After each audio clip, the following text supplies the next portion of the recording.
Kita masuk ke materi berikut, analisis arus kas. Ya, seperti yang kita sudah pelajari untuk menganalisis laporan keuangan, kita analisis secara tren, common size, rasio, dan sekarang juga analisis arus kas. Ini bisa lebih cepat karena kita sudah belajar. Arus kas, cash flow, ada dua tipe untuk arus kas, cash flow, tipe A dan tipe B. Mestinya Anda sudah bisa meraba. Arus kas itu dihasilkan dari apa? Oleh perusahaan. Dia supaya bisa menciptakan arus kas, maka dia harus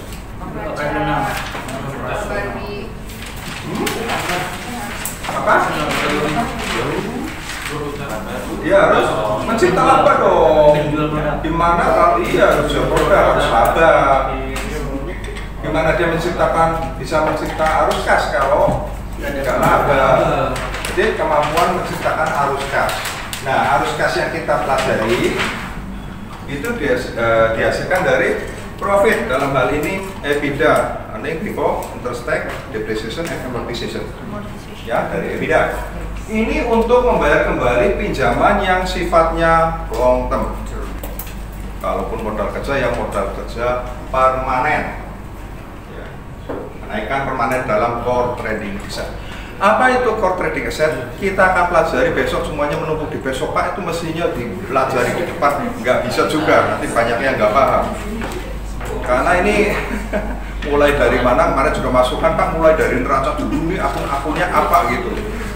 Ya, dijelasin dulu, baru latihan mulai bagaimana laporan keuangan itu terbentuk dengan siklus akuntansi. Ya, boleh juga sih masukannya tadi dari teman-teman di sini. Nggak apa-apa, tapi sekarang paham kan ya tiap akun-akunnya ya? Udah paham ya? Oke. Jadi kalau yang namanya perusahaan selama berdiri, dia akan selalu ada piutang dan persediaan, sehingga dia selalu membutuhkan modal kerja. Modal kerja itu dibiayai dari cash flow tipe A. Atau untuk yang long term aset, ya, untuk pembelian aset, misalnya untuk beli pabrik, beli mesin. Besok kita akan pelajari siklus operasi untuk barang-barang modal, siklus investasi tepatnya. Siklus operasi, beberapa kali perputaran dari siklus operasi nanti akan untuk menutup pembelian dari aktiva tetap tersebut. Nah, yang tipe B ini yang seasonal, pengurangan sementara dari inventory dan aset. Ketika perusahaan membutuhkan untuk seasonal, pada saat titik tertingginya, piutang kan segera tertagih. Ya, kalau tertagih ya berarti tertagih asumsikan. Itu akan untuk melunasi pembiayaan yang sifatnya seasonal tadi.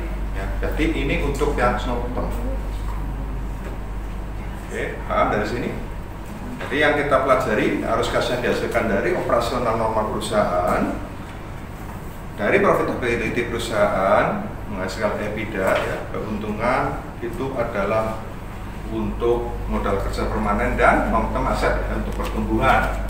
Sedangkan tipe B untuk yang seasonal, ini tingkat-tingkat itu. Jadi soal mau dibolak-balik, Anda akan paham. Dalam prakteknya juga inline. Ada 3 format laporan arus kas. Kita sudah belajar. Yang pertama adalah quick cash flow.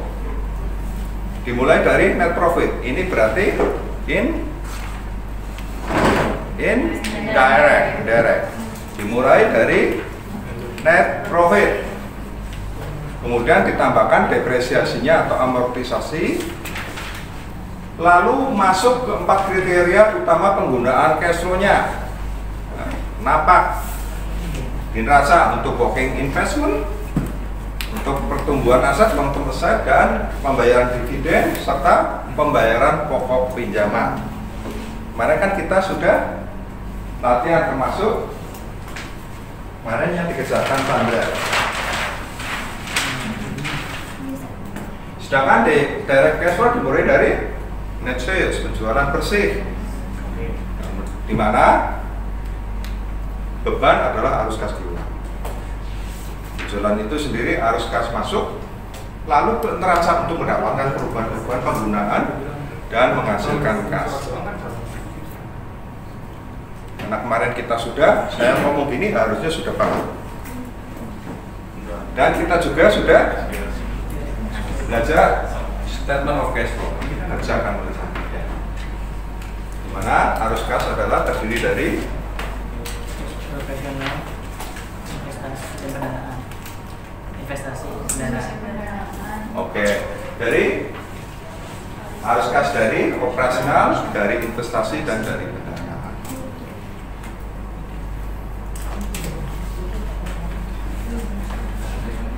Ini ada 3 layer approach to cash flow analysis.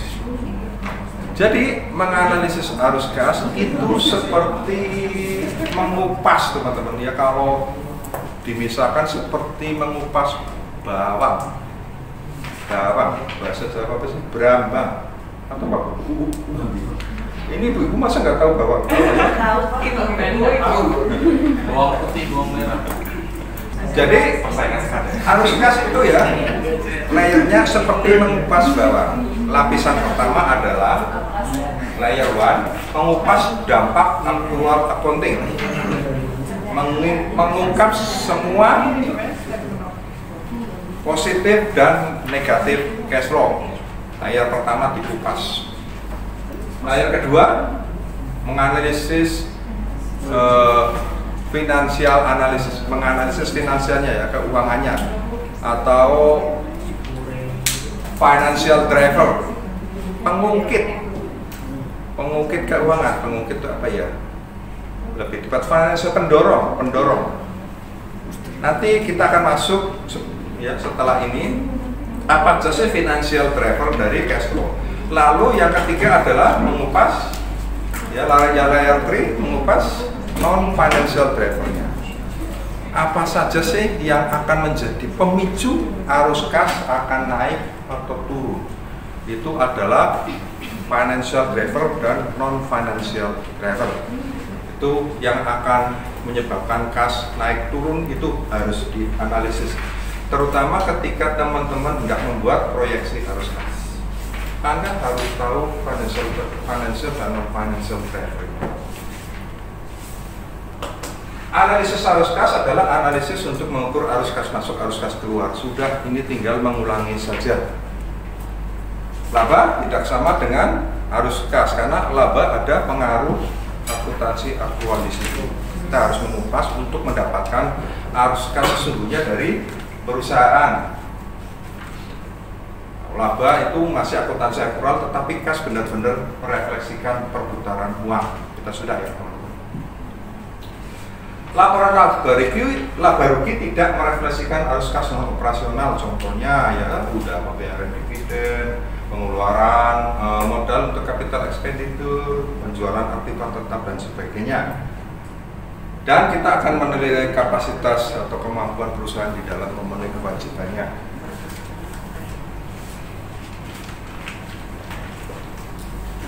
Ini informasi yang didapat dari arus kas. Total kebutuhan pembiayaan perusahaan selama periode laporan ya. Kemarin dengan lihat ini, kelihatan total kebutuhannya ya, karena kas tertahan di piutang dan inventory. Pembelian long term asset itu juga long term asset, informasi yang kita dapat ya di dalam di sini adalah laporan arus kas dari kegiatan investasi. Total kas yang dibayarkan untuk biaya bunga dan pajak. Lalu bagaimana perusahaan memperoleh kas untuk setiap kekurangannya untuk memenuhi kebutuhannya. Itu informasi yang didapat dari laporan arus kas. Nah, ini menghitung kebutuhan pembiayaan.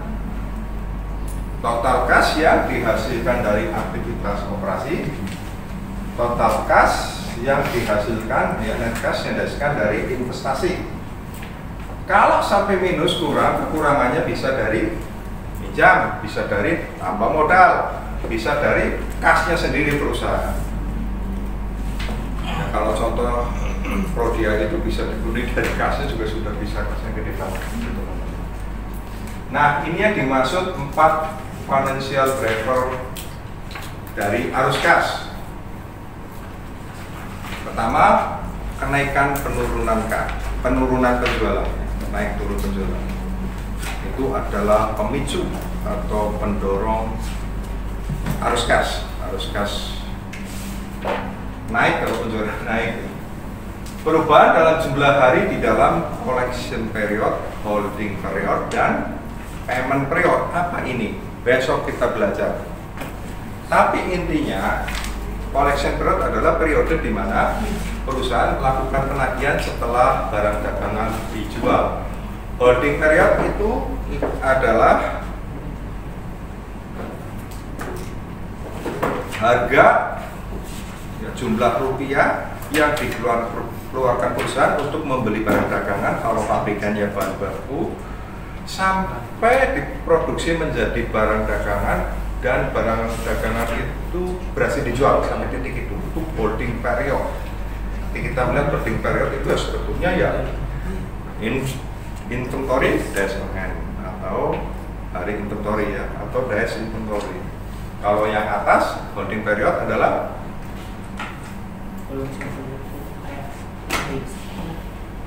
kalau collection period penagihan, ya, DSKR. Kalau payment period periode pembayaran ke supplier, besok kita pelajari lebih dalam. Lalu perubahan dari margin, perubahan marginnya. Perubahan margin juga akan menjadi pemicu arus kas. Margin perusahaan yang turun, ya, memicu arus kas juga turun. Margin yang dipertahankan terus naik, pemicu arus kas naik. Kira-kira gitu kan? Margin EBITDA naik, ya naik kalau perusahaan bisa menaikkan. Lalu investasi di dalam kebutuhan capital expenditure, aset-aset jangka panjang, itu adalah pemicu arus kas dari sisi finansial, financial driver, pemicu finansial. Sebelum kita buka, kalau gitu pemicu non finansialnya apa kira-kira? Karena ini ada pemicu yang finansial, ya, kita lihat, ya, antara lain industrinya lagi turun. Anda mau biayai hotel, pemicunya sudah turun dulu. Pandemi, boro-boro ada orang boro-boro penjualannya hotel turun. Orang udah kagak nginep apa? Hotelnya disuruh tutup, iya. Kecuali mau menerima untuk apa namanya? Karantina, isolasi.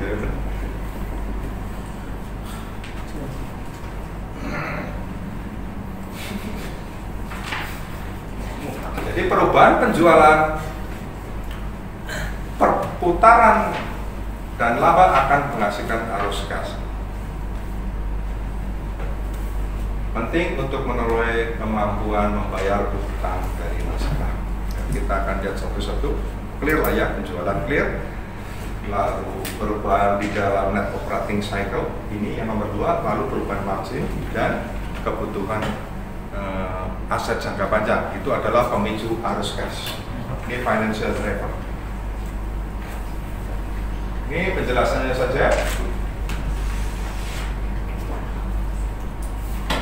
Perubahan penjualan, kenaikan penjualan. Kalau penjualan naik, otomatis dia secara simultan mestinya menaikkan piutang dan juga persediaan. Ini ada perubahan arus kas meningkat.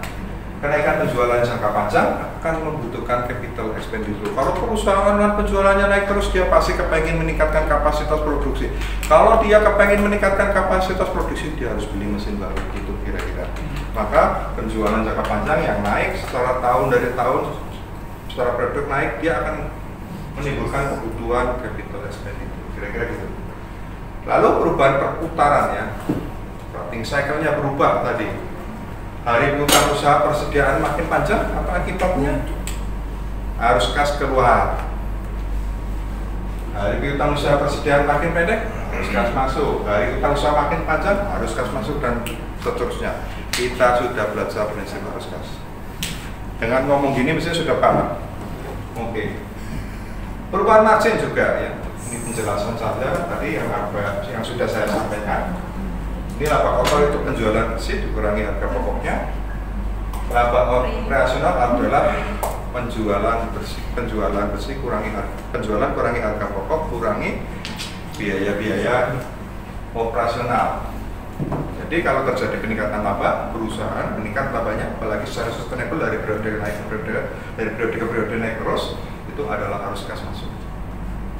Investasi jangka panjang merupakan arus keluar, dan sebaliknya kalau aset-aset ada yang dijual ya harus kas masuk. Mungkin karena kurang berguna, mungkin karena sudah usang, mungkin karena teknologi berganti, aset yang lama dijual. Investasi aset jangka panjang lainnya ada akuisisi misalnya, itu harus kas keluar. Perusahaan akuisisi perusahaan lain itu harus kas keluar. Kira-kira begitu. Nah, yang sekarang non financial driver 4, non financial driver of cash flow, faktor-faktor ekonomi. Faktor ekonomi. Ya, contoh bagus ya kemarin ekonomi sedang menyusut, sedang menurun ya teman-teman. Kalau industri-industri Anda yang Anda biayai itu adalah industri yang high operating rate yang berisiko tinggi, yang tergantung perubahan ekonomi, konjuntur perekonomian, wah bahaya. Anda pasti akan harus banyak restruktur. Bahkan mungkin melakukan likuidasi paksa tersebut ya. Kemarin memang parah. Isinya, tidak tahu saya sih di sini ya. Isinya ada restruktur. Ya, karena memang kondisinya. Kecuali yang ada industri-industri yang memang tidak terpengaruh ekonomi. Gitu. Obat-obatan, ekonomi mau menyusut kayak apapun, orang sakit ya harus diobat. Ada industri yang memang sangat terpengaruh, khususnya yang high operating leverage. Besok ketulusan mungkin kita belajar apa itu high operating leverage, apa itu low operating leverage, dan dampaknya, implikasinya apa. Lalu ada faktor-faktor industri. Industri kita akan belajar, ada industri yang mungkin sedang naik, ada yang memang sudah matang, ya, ini startup company, ya. Nah itu juga akan mempengaruhi. Kita lihat deh industri nasabah kita seperti apa, dan posisi nasabah kita juga di industri seperti apa. Ini faktor-faktor industri juga merupakan pemicu arus kas. Anda membiayai nasabah yang industrinya sedang muncul, mungkin enggak kali ya, tapi mesti ditinjau lebih jauh. Atau startup company katanya, Anda nggak berani ya. Masih belum ada rekam jejak panjang nih, perusahaan mau untung apa mau rugi, itu aja tuh rugi berapa tuh? Udah baca? Foto kan punya, dia kan dibeli Tokopedia, merger, oke good. Ya gitu, baca-bacanya gitu dong. Sekarang nggak boleh, nggak apa-apa. Oke, bisnis strategi ya. Setelah industri kita lihat strategi. Besok kita akan belajar teori-teori industri beberapa.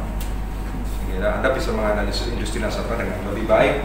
Lalu strategi bisnis juga pemicu dong. Oke, nasabah mau cerita strategi, blok dari A sampai Z gitu. Berhasil atau enggak? Maksud, wah ini strategi gini, sukses atau Anda ceknya di mana? Keberhasilan strategi nasabah Anda ngeceknya di mana? Verifikasinya di mana? Iya? Iya, di laporan keuangan mana lagi? Dia mau ngecap kayak apapun, laporan keuangannya jeblok ya, artinya strateginya nggak berhasil. Ya dia lakukan secara historis ya, di masa lalu bagaimana? Ya bisnis strategi juga penting. Ketika ada penganalisis nasabah Anda, tanya strateginya apa? Anda bisa juga dari laporan tahunannya ya, kinerja tahunannya, strateginya, apalagi sekarang googling nasabah Anda kan kebanyakan nasabah yang gede yang saya punya. Tindakan-tindakan manajemen ya, product market match apa itu besok kita belajar, distribution and sales itu apa ya, apa itu tindakan-tindakannya yang akan mempengaruhi arus kas juga. produk market segment itu produknya memang sesuai dengan kebutuhan pasar. Ciptakan produknya nggak sesuai juga bagaimana. Anda juga mesti cek, makanya di tempat Anda kan nanti ada market checking ya. Oke. Nah, dampak dari faktor eksternal internal inilah ya, mana mencakup industri, kondisi ekonomi makro, strategi perusahaan, dan hal dapat dikontrol manajemen dan lain-lain yang akan berdampak pada arus kas perusahaan di masa yang akan datang. Wah, cepet ya, akan kita proyeksi arus kas.